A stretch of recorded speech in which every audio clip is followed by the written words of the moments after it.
In this section, you will hear a conversation between a customer and a receptionist at a dental clinic. The customer is booking an appointment for a dental checkup. But first you have time to go through questions 1 to 5.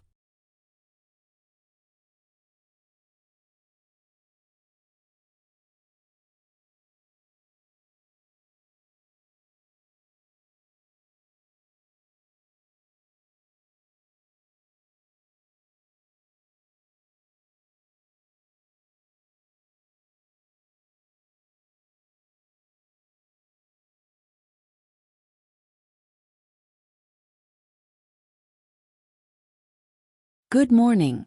Thank you for calling Maple Dental Clinic. How can I help you today? Hi, I'd like to book an appointment for a dental checkup, please. Of course. Have you been to our clinic before? No, this will be my first time. Great. May I have your full name, please? Sure. It's Sarah Connors. Thank you, Ms. Connors. Could you provide your phone number and email address? Yes, my phone number is 555-678-1234, and my email is sarah.connors@gmail.com. Got it. When would you like to schedule your appointment? Are mornings or afternoons better for you? Mornings work best for me, preferably next week. Okay, let me check our availability. How about Wednesday at 10:30 a.m.?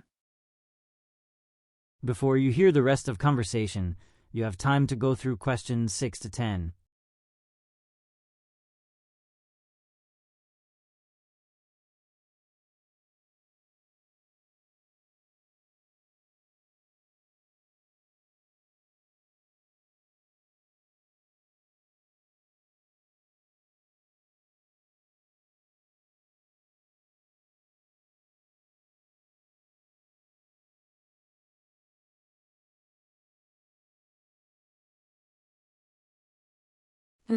I have a meeting at that time.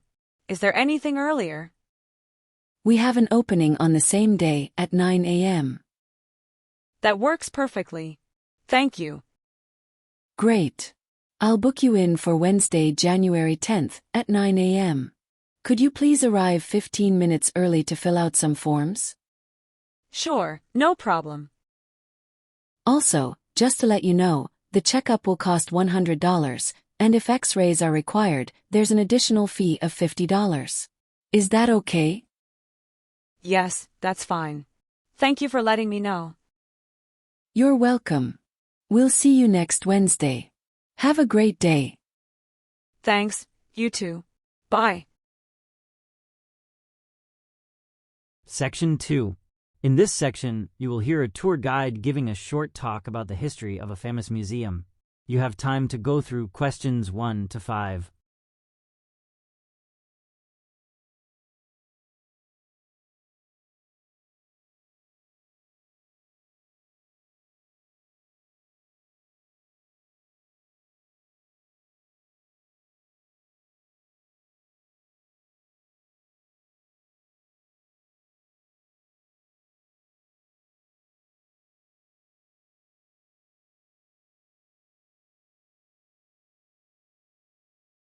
Hello everyone. Welcome to the Grand Heritage Museum. I'm Olivia, your guide for today. Before we begin our tour, I'd like to share some fascinating facts about the museum. The Grand Heritage Museum was established in 1892, making it one of the oldest museums in the country. Originally, the museum was a private collection owned by the Duke of Somerset. In 1892, he decided to open it to the public, believing that knowledge and history should be accessible to all. The museum's architecture is a masterpiece in itself. It was designed by the renowned architect William Harris, who combined Victorian and Gothic styles. The central dome, which you'll see shortly, is particularly striking and took over 5 years to construct. Before you hear the rest of conversation, you have time to go through questions 6 to 10.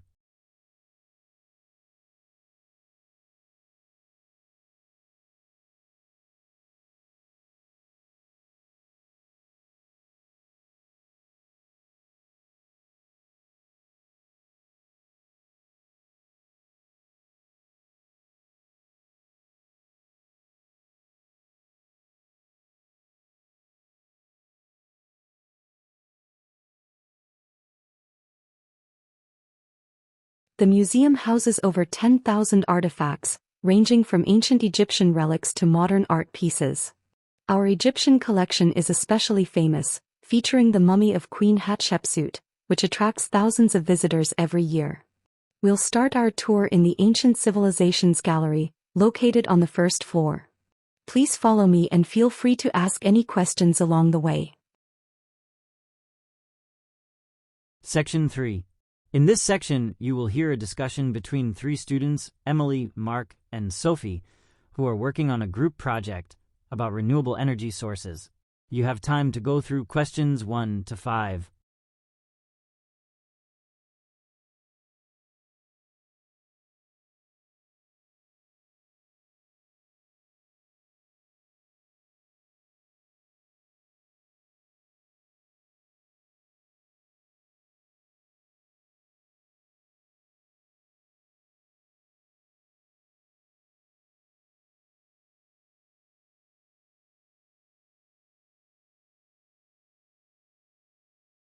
Okay, so let's finalize the topics for our renewable energy project. Mark, have you decided on which source you want to focus on? Yes, I'm leaning towards wind energy. It's fascinating how wind turbines can generate electricity without emitting greenhouse gases. That's a great choice, Mark. I was considering solar energy because it's becoming so affordable and widely used. Plus, there's a lot of data available.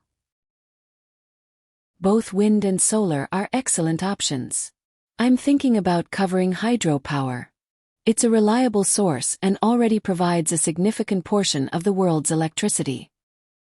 So, we've got wind, solar, and hydropower. Should we divide the work based on these topics? Yes, that makes sense. But what about including some comparison between these sources in the introduction? It could help tie everything together. Good idea, Sophie. Let's create a chart comparing efficiency, cost, and environmental impact. We can use it in the presentation. Before you hear the rest of conversation, you have time to go through questions 6 to 10.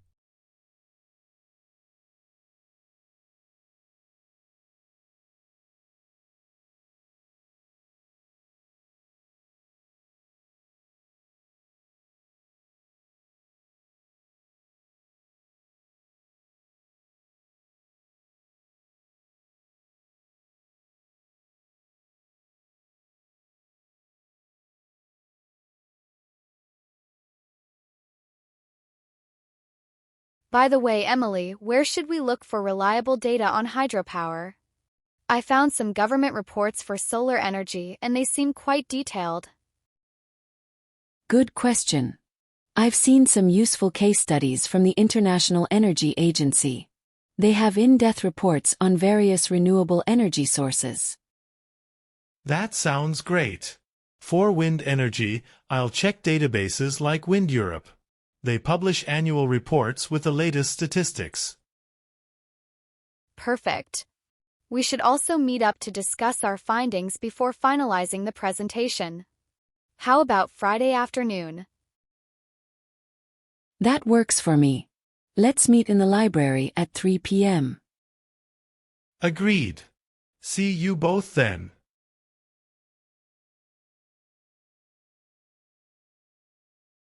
Section 4. In this section, you will hear a lecture on the topic of climate change and its impact on biodiversity, delivered by Professor Andrew Carter. You have time to go through questions 1 to 5.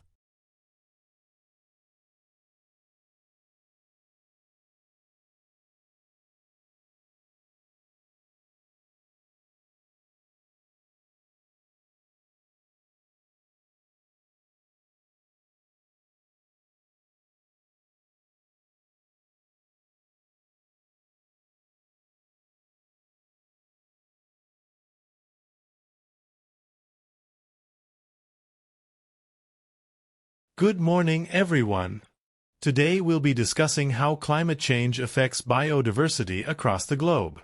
As temperatures rise, many species are forced to adapt, migrate, or face extinction. One of the most significant impacts is habitat loss. For example, polar bears depend on Arctic ice to hunt seals. With ice melting earlier each year, their hunting grounds are shrinking rapidly. Another example is coral reefs. Rising ocean temperatures cause coral bleaching, which disrupts entire marine ecosystems. Studies show that nearly 50% of coral reefs worldwide have been affected.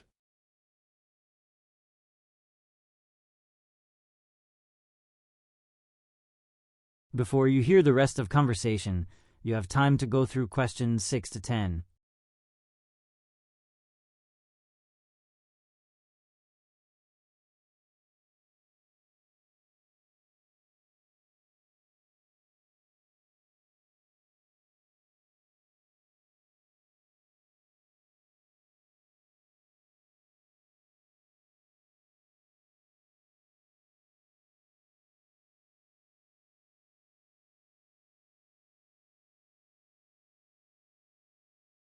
In addition to habitat loss, climate change also affects species interactions. For example, warmer temperatures have altered migration patterns of birds, disrupting ecosystems that rely on their presence. Moreover, invasive species thrive in changing climates, outcompeting native species. This imbalance further accelerates biodiversity loss. Finally, let's not overlook the impact on human livelihoods. Communities that rely on biodiversity for food, medicine, and income are especially vulnerable. Protecting biodiversity isn't just about saving species, it's about safeguarding our future.